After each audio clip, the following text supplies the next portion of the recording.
സൽമാനെ നായകനാക്കി AR മുരുകദോസ് ഈദിന് വേണ്ടി പുറത്തിറക്കിയ സിനിമയാണ് സിക്കന്ദർ. ഇന്നലെ ഇറങ്ങിയ ദിവസം തന്നെ വനിത തിയേറ്ററിൽ പോയി സിനിമ കണ്ടു.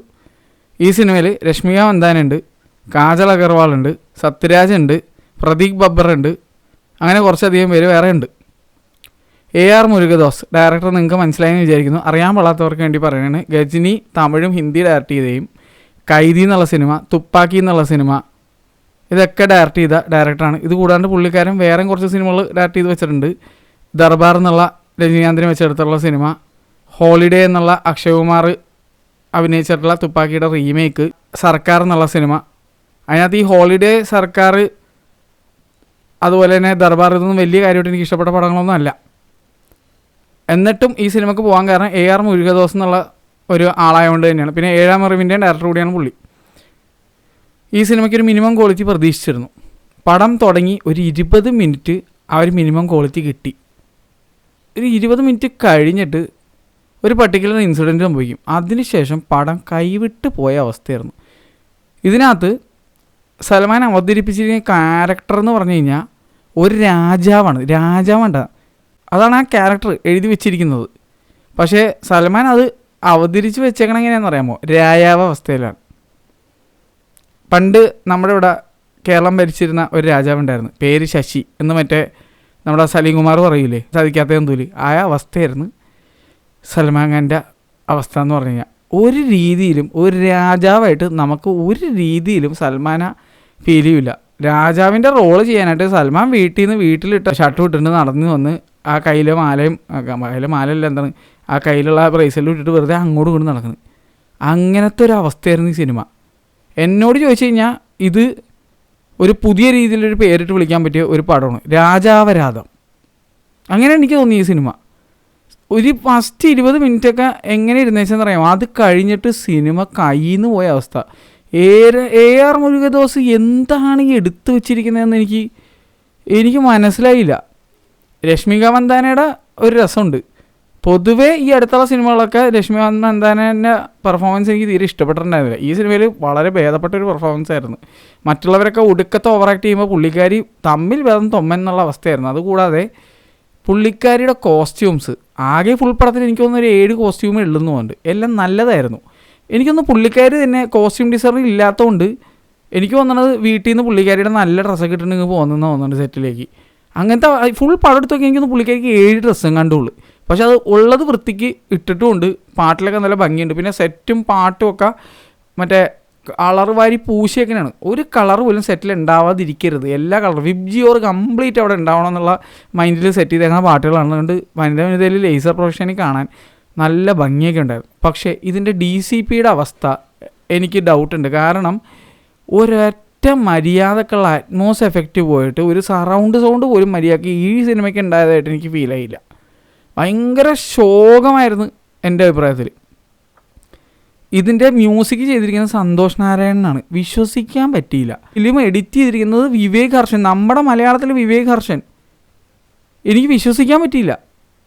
അത് ഇവർക്കൊന്നും ഈ സിനിമ രക്ഷിക്കാൻ പറ്റിയില്ല എന്ന് പറഞ്ഞ അവസ്ഥയായിരുന്നു. ഡയറക്ടർ AR മുരുകദോസ് എന്തോന്നാണ് എടുത്തു വെച്ചിരിക്കുന്നത്, എനിക്കത് ഒരു പിടുത്തം കിട്ടാത്തത്. ഇതിനകത്ത് 3DH മറ്റേ മച്ചാനുണ്ട്, പുള്ളിയുടെ പേര് ഞാൻ പെട്ടെന്ന് മറന്നുപോയി. 3DH മറ്റേ തീരെ അവധിയില്ലാത്ത വീട്ടിൽ നിന്നുള്ള പയ്യനുണ്ടല്ലോ, ആ മച്ചാൻ ഇപ്പോൾ പയ്യനൊന്നുമല്ല, ഇപ്പോൾ അത്യാവശ്യം പ്രായം മച്ചാൻ, കുറേ നാൾക്ക് ശേഷം കണ്ടത്. ആ അഭിനയിക്കാൻ അറിയാവുന്ന മച്ചാനെ പോലും ഇതിനകത്ത് ആർട്ടിഫിഷ്യലായിട്ട് അഭിനയിപ്പിച്ച് വെച്ചിട്ടുണ്ട്. ഇത് എങ്ങനെ സാധിച്ചു എന്ന് എനിക്ക് മനസ്സിലായില്ല. പക്ഷെ എൻ്റെ പൊന്നെ, അതുപോലെ സൽമാനെ എനിക്ക് സങ്കടം തോന്നിപ്പോയി. കാരണം തേരേനാം എന്നുള്ള സിനിമ ഉണ്ടോ, സേതുയുടെ റീമേക്കാണ് തേരേനാം. സേതുവിൽ വിക്രം ചെയ്തു വെച്ചാൽ അത്ര ഒന്നും വന്നില്ലെങ്കിൽ പോലും തേരേനാമിനൊരു സെപ്പറേറ്റ് ഫാൻ ബേസ് ഉണ്ട്. സൽമാൻ നന്നായിട്ട് അഭിനയിച്ചൊരു സിനിമയാണ്. അതുപോലെ ബജ്രംഗി ഭായ്ജാൻ ആയിക്കോട്ടെ, അല്ലെങ്കിൽ സുൽത്താൻ ആയിക്കോട്ടെ, ഇതൊക്കെ അഭിനയിച്ചിട്ടുള്ള, അല്ലെങ്കിൽ ഒന്നും വേണ്ട, സോ ദർദ് എന്ന് പറഞ്ഞ പാട്ടുണ്ട് സോനു നിഗം പാടിയുള്ള. അതിനകത്ത് സൽമാൻ്റെ ഒരു കരച്ചിലുണ്ട്. ഓസ്ട്രേലിയയിൽ അവിടെ എവിടെ പാലത്തിൽ ചെന്ന് നിന്നിട്ട് ജാനേമൻ എന്ന് പറഞ്ഞ സിനിമയാണ്. ആ സിനിമ അത്ര ഹെവി പടമൊന്നും അല്ല, എല്ലാവർക്കും ദഹിക്കുന്ന പടമല്ല. പക്ഷേ അതിൽ ആ സോദർദ് എന്നുള്ള പടം അത് പറയുമ്പോൾ തന്നെ എനിക്ക് രോമാഞ്ചം വരും. അതിനകത്ത് അഭിനയിച്ച സൽമാനാണ്. ഇതിനകത്ത് ഒരു എക്സ്പ്രഷനും വന്നില്ല, കരയണ ചിരിക്കണേന്ന് മനസ്സിലാക്കാൻ പറ്റണല്ലോ, അങ്ങനത്തെ അവസ്ഥ. ഇത് എന്താണ് ഇവിടെ ലാലേട്ടൻ എക്സ്പ്രഷൻ വന്നില്ല എന്ന് പറഞ്ഞമാരൊക്കെ ഇതൊന്ന് കണ്ടു നോക്ക്. സൽമാൻ്റെ മുഖത്ത് ഓരോ എക്സ്പ്രഷനും വന്നില്ല. പച്ചാളം ബാസി ഇതിനേക്കാൾ നല്ല എക്സ്പ്രഷൻ ഇട്ടായിരുന്നു. ഇത് എന്തോന്നാണ്, എന്ത് ചെയ്തൊരു ഒരു എക്സ്പ്രഷനും വന്നില്ല. അതുമാത്രമല്ല, എനിക്കൊന്ന് he was least interested to act in this movie. കാരണം ആൾ വെറുതെ വന്നിട്ട്, സൽമാൻ ഓൾറെഡി വെറുതെ അങ്ങോട്ട് കൂടെ നന്നാൽ തന്നെ സൽമാൻ ഒരു സ്വാഗ് ഉണ്ട്. അതല്ലാണ്ട് സൽമാൻ ഈ സിനിമയ്ക്ക് വേണ്ടി എന്തെങ്കിലും കഷ്ടപ്പെട്ടു മെനക്കെട്ടെന്ന് എനിക്ക് തോന്നുന്നില്ല. ഡാൻസ് സ്റ്റെപ്പിന് പോലും എനർജി ഇല്ല. അതായത് എന്തോ നിർബന്ധിച്ച് കൊണ്ടുവന്നിട്ട് അഭിനയിക്കുന്ന പടത്തിൽ നിന്ന് പറഞ്ഞാൽ അച്ഛൻ വീട്ടിൽ നിന്ന് പറഞ്ഞു വിടുമ്പോഴേക്കും വന്നിട്ട് ചെപ്പ് കളിച്ചിട്ട് വീട്ടിൽ പോകണം, മതി എടുത്തത് മതി. മറ്റേ ഈ പ്രേമത്തിനകത്ത് അൽഫോൺസ് പുത്രൻ മറ്റേ ഫോട്ടോ എടുക്കാൻ വേണ്ടി നിൽക്കുമ്പോൾ കിടന്ന് മോഡ ഉണ്ടാക്കൂലേ, അതുപോലത്തെ അവസ്ഥയായിരുന്നു ഉണ്ട് സൽമാനെ കൊണ്ട് സെറ്റിൽ. എനിക്കങ്ങനെ തോന്നണത്. കാരണം ഈവൻ നമ്പർ ഓഫ് ഷോട്ട്സ് ഒക്കെ എടുത്ത് നോക്കിക്കഴിഞ്ഞാൽ ഇപ്പോഴത്തെ സിനിമകൾ നോക്കുമ്പോൾ ഒരു ആംഗിളിൽ നിന്നല്ല പല ആംഗിളിൽ നിന്നൊക്കെ കാണിക്കും. ഇപ്പോൾ എമ്പുരാൻ തന്നെ എടുത്ത് നോക്കിക്കോ, ഒരു ഷോട്ടൊക്കെ പല ആംഗിളിൽ നിന്ന് മൾട്ടിപ്പിൾ ക്യാമറയൊക്കെ വെച്ചാണ് എടുക്കുന്നത്. ഇതൊരു ആക്ഷൻ പടമാണ്. അങ്ങനെയാണ് പൊതുവെ ഇപ്പോൾ എല്ലാവരും ചെയ്യണത്. സാധാരണ ബഡ്ജറ്റ് കുറഞ്ഞൊരു പടം പോലും വേറെ ലെവലിൽ ചെയ്തു വെക്കുന്ന സമയത്ത് ഇത് സൽമാനെ ഇങ്ങനെ ദൂരെ കൊണ്ടൊരു ക്യാമറ വെച്ചിട്ട് സൽമാൻ അവിടെ നിന്ന് നടന്ന് ഇങ്ങനെ വെറുതെ ചുമ്മാ വരണേ. ഈ നടപ്പ് തന്നെ, അങ്ങോട്ടും ഇങ്ങോട്ടും നടപ്പ്. ഇടയ്ക്ക് കുറേ കുന്തവും വടി വെച്ചിട്ടുള്ള ഇടി ഉണ്ട്. ഒരു കുന്തം വെച്ചൊരു ഇടിയുണ്ട് ലാസ്റ്റ് ഉണ്ടല്ലോ, എൻ്റെ പൊന്നെ 300 അപമാനിച്ച് വിട്ടെന്ന് പറഞ്ഞാൽ മതി. കുറേ കുന്തമൊക്കെ വെച്ചിട്ട് ഇങ്ങനെ ഓടി വന്നിട്ട് എന്താണ് ഇതൊക്കെ. ശരിക്കും പറഞ്ഞിട്ടില്ല, ഫിലിമി ഷേക്കിനും റീലോഡ് റോസ്റ്റിനും എടുത്ത് പൊരിക്കാനുള്ള വക എടുത്ത് വെച്ചിട്ടുണ്ട്. എന്തായാലും ഈ സിനിമയെ അവന്മാർ ഒരു മര്യാദ ഇല്ലാതെ വറുത്ത് പൊരിക്കും, അതെനിക്ക് ഉറപ്പാണ്. കാരണം അതിനുള്ള സാധനമുണ്ട്. ശരിക്കും പറഞ്ഞാൽ ഈ സിനിമയിൽ കണ്ടുകൊണ്ടിരിക്കുമ്പോൾ പോലും എൻ്റെ ബാക്ക്ഗ്രൗണ്ടിൽ റൺ ചെയ്തുകൊണ്ടിരുന്ന കുറേ മറ്റേ പ്ലിങ് ടൈപ്പ് മ്യൂസിക്കൊക്കെയാണ്. ഇതിങ്ങനെ ട്രോൾ ചെയ്യുമ്പോൾ എന്തായിരിക്കും ആ സീലൊക്കെയാണ് ഞാൻ കണ്ടുകൊണ്ടിരിക്കുന്നത്. കാരണം അങ്ങനത്തെ വിഷ്വൽസാണ് ഇതിനകത്ത് വന്നുകൊണ്ടിരിക്കുന്നത്. ആകെ എന്തെങ്കിലും ഒരു പോസിറ്റീവ് എന്തായിരുന്നു വെച്ച് കഴിഞ്ഞാൽ എനിക്ക് തോന്നിയൊരു കാര്യം ഞാൻ പറയട്ടെ. ഡയലോഗ്സ്, ഹിന്ദിയിലുള്ള ഡയലോഗ്സ് ഭയങ്കര റൈമിങ് ആയിട്ട്, മറ്റേ I M A poet but you didn't even know it എന്നുള്ള രീതിയിലെ കുറേ സാധനങ്ങളുണ്ട്. അത് നല്ല രസമായിട്ട് എഴുതി വെച്ചിട്ടുണ്ട്. പക്ഷേ ആ ഡയലോഗ് ഡെലിവറി പോലും സൽമാൻ മറ്റേ നിർബന്ധിച്ച് സ്ക്രിപ്റ്റ് കൊടുത്തിട്ട് ഞാനിവിടെ ഉണ്ട് അതുകൊണ്ട് ഇവിടെ ഉണ്ട്, ഞാനിവിടെ ഉണ്ട് അതുകൊണ്ട് ഇവിടെ ഉണ്ട്, ഇങ്ങനത്തെ രീതിയിലാണ് പറഞ്ഞേക്കണത്. ഒരു ഇമ്പാക്റ്റും ഇല്ലാത്ത കുറേ സീനുകളും. പ്രതീക് ബബ്ബർ, എൻ്റെ പൊന്നെ എന്താണ് അഭിനയിക്കാൻ മറന്നുപോയാ? എനിക്കറിയാൻ വേണ്ടി ചോദിക്കുന്നതാണ്. എന്തിന് സത്യരാജിൻ്റെ അവസ്ഥ പോലും ഇവിടെ തമ്മിൽ ആരാണ് ഓവർ ആക്ട് ചെയ്യണത്? സൽമാൻ്റെ കേസ് ആക്ടിങ്ങേ ഇല്ല. സൽമാന് ആക്ട് ചെയ്യാനേ വയ്യ, താല്പര്യമില്ല. വയ്യാന്നല്ല, താല്പര്യമില്ല. ഞാൻ മറ്റേ രാവിലെ സെറ്റ് വന്നിട്ട് വൈകുന്നേരം ഞാനങ്ങ് പോകും, അതിൻ്റെ ഇടയിൽ എന്താണെന്ന് വെച്ചാൽ എടുത്തോ, ആ മൈൻഡിലാണ് സൽമാൻ വന്നേക്കണമെന്ന് എനിക്ക് തോന്നുന്നത്. എന്തെങ്കിലും ഒരു ഡെഡിക്കേഷൻ, എന്തിനാണ് ഈ മനുഷ്യൻ ഇങ്ങനെ സിനിമ മേടിക്കണമെന്ന് മനസ്സിലാവുള്ള. മറ്റേ എനിക്ക് ഓർമ്മ വന്ന ഡാർക്ക് നൈറ്റിലെ ഡയലോഗാണ്. അതായത് ഒന്നെങ്കിൽ നായകനായിട്ട് വേഗം വിരമിക്കുക, അല്ലെങ്കിൽ ഇങ്ങനെ മുന്നോട്ട് പോയി വില്ലനായിട്ട് ആൾക്കാരെ വെറുപ്പ് സമ്പാദിക്കുക എന്നുള്ള ഒരു അവസ്ഥ പോലെ ഈ സൽമാൻ്റെ കാര്യം എന്ന് പറഞ്ഞു കഴിഞ്ഞാൽ ഒരൊറ്റ നല്ല പടം വന്നില്ല. എത്ര നാളായി ഒരു നല്ല പടം കണ്ടത്? ആ സുൽത്താൻ കഴിഞ്ഞ് ഏതെങ്കിലും ഒരു നല്ല സിനിമ സൽമാൻ്റെ വന്നിട്ടുണ്ടോ? കഷ്ടം തോന്നിപ്പോയി. ഇതൊക്കെ ആയിട്ട് ഇറങ്ങിയേക്കണ പടം ഇമ്മാരി ഒരു രാജാവരാധം എടുത്ത് വെച്ചിരിക്കുന്നു. എനിക്കങ്ങനെ പറയാൻ തോന്നുള്ളൂ. കാരണം ഒരു മയവും എനിക്ക് കാണിക്കാൻ വയ്യ. കാരണം വെച്ചാൽ ഇത് പൈസ കൊടുത്ത് പോയി കാണണല്ലേ. ഒരു ആൾക്കാരുടെ സമയത്തിനും പൈസയ്ക്ക് എന്തെങ്കിലുമൊക്കെ ഒരു വില കൊടുക്കണ്ടേ? ഒരു കാര്യം ഞാൻ പറയാം, കിസിക്ക് ബായ് കിസിക്ക് ജാൻ വെച്ച് നോക്കുമ്പോൾ ഇത് ഫാർ ബെറ്റർ ആയിരുന്നു കേട്ടോ. അതെനിക്കങ്ങനെ തോന്നിപ്പോയി. കാരണം അതിനകത്ത് ആ കപ്പട വിഗ് എനിക്ക് കാണുമ്പോൾ എനിക്ക് വിരക്തിയായിരുന്നു. ഒരുമാതിരി സാധനം നൂഡിൽസ് കഴിഞ്ഞു പോയ ഒരു തലയും ഹെയർ സ്റ്റൈലായിട്ട് വന്നു വെച്ചിട്ടുണ്ടായിരുന്നു അതിനകത്ത്. എന്തായിരുന്നു അത് കൂടാണ്ട് മറ്റേ മുട്ടിട്ടിട്ട് മറ്റേ ലേലഡാക്കിൽ പൊടി വറുത്തൽ. ഇതിലുണ്ട് പൊടി വറുത്തൽ പാട്ട്, പക്ഷേ വ്യത്യാസം ഇതിനകത്ത് ഹോളിയാണെന്നേ ഉള്ളൂ. ഹോളിപ്പാട്ടാണുള്ളത്. പൊടി വറുത്തലിന് ഒരു കുറവില്ല. സൽമാൻ പടത്തിൽ അഭിനയിച്ച് കഴിഞ്ഞാൽ ഒരു പൊടി പടർത്തൽ പാട്ടുണ്ടാവും. ഞാൻ ഈ സിനിമയ്ക്ക് പോയി എന്ന് പറഞ്ഞപ്പോഴേക്കും അനുഭവ കുറച്ച് നേരം കഴിഞ്ഞിട്ട് സിനിമ കഴിഞ്ഞപ്പോൾ എന്നെ വിളിച്ചപ്പോൾ ഒറ്റ ചോദ്യം ചോദിച്ചുള്ളൂ, പൊടി വറുത്തൽ പാട്ടുണ്ടായിരുന്നു ഇതിനകത്തും. കാരണം അനുഭവയ്ക്ക് അറിയാം, ഞാനും അനുഭവം കൂടി സൽമാൻ്റെ ഓൾമോസ്റ്റ് എല്ലാ പടങ്ങളൊക്കെ തിയേറ്ററിൽ പോയി കാണുന്നതാണ്. എന്തൊക്കെ പടം കാണാൻ വേണ്ട അപ്പോഴൊക്കെ ഞാൻ അനുഭവയുടെ എപ്പോഴും വെറുതെ പൊടി വറുത്തൽ പാട്ട് വന്നിട്ടുണ്ടാകുന്നു. അല്ലെങ്കിൽ അതിപ്പോൾ OTT ഇറങ്ങിയ പടമായാലും എവിടെ വന്ന പടമായാലും ഞാൻ കാണിച്ചു കൊടുക്കാറുണ്ട്. അതെ, ഇതാണ് ഈ പടത്തിലെ പൊടി വറുത്തൽ പാട്ടെന്ന്. നിങ്ങൾ നോക്കിക്കോ, സൽമാൻ്റെ ഏത് സിനിമയിലും ഒരു പൊടി വറുത്തുന്ന പാട്ടുണ്ടാവും.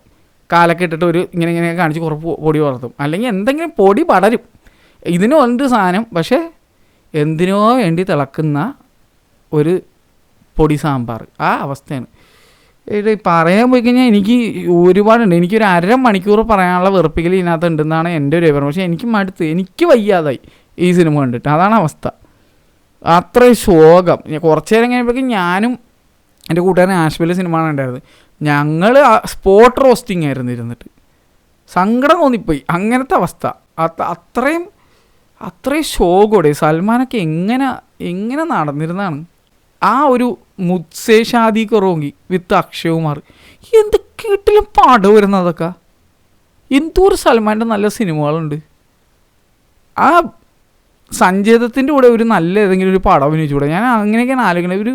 അതുമാത്രമല്ല, ഇതുപോലെയുള്ള ഇങ്ങനത്തെ സിനിമകളൊക്കെ എന്തിനാണ് പടച്ചു വിടുന്നത്? ഇപ്പോൾ ദേ തമിഴ് ഡയറക്ടേഴ്സ് എല്ലാവരും ഹിന്ദി ചെന്നിട്ട് ഓരോന്നെ കാണിച്ചു വെക്കുന്നതാണ്. ഇപ്പോൾ ദേ ജവാൻ്റെ അവസ്ഥ നിങ്ങൾ കണ്ടായിരുന്നില്ല? അങ്ങനെ, അതായത് നമുക്കിത് കണ്ടിരിക്കാൻ പറ്റൂല. അവർ ചിലപ്പോൾ ഇതൊന്നും കണ്ടിട്ടുണ്ടാവില്ല. പക്ഷെ നമ്മൾ ഓൾറെഡി ഇത് തമിഴും തെലുങ്കും കന്നഡയിലും വർഷങ്ങളായിട്ട് കാണാണ്. ഇതേ സാധനം തന്നെ ഹിന്ദി കൊണ്ടുപോയിട്ട് അവിടെ സൽമാനെ കയറ്റിയെന്ന് മാത്രമേ ഉള്ളൂ. നമ്മൾ വേറെ പല നടന്മാരുടെ കേസിൽ കണ്ട സാധനങ്ങൾ കൊണ്ടുപോയിട്ട് സൽമാനെ വെച്ചിരിക്കുന്നത്. സത്യം പറഞ്ഞാൽ എനിക്ക് എന്താ തോന്നിയെന്നറിയാമോ?